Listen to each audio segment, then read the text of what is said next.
In this video, I'm going to show you how you can update Mimo app. So by updating your Mimo app, you'll be able to get the latest version of this app. You'll also be able to get the latest features. You'll also be able to fix any issues or any errors related to your Mimo coding app.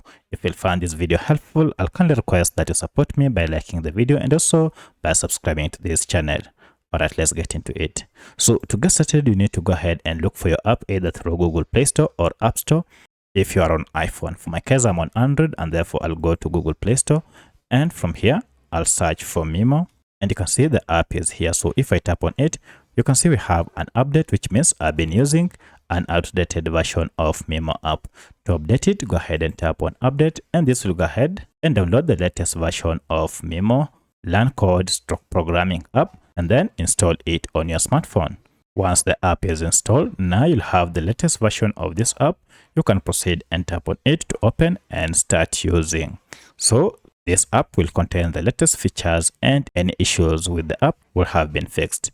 So that's how you can update your Mimo app to the latest version.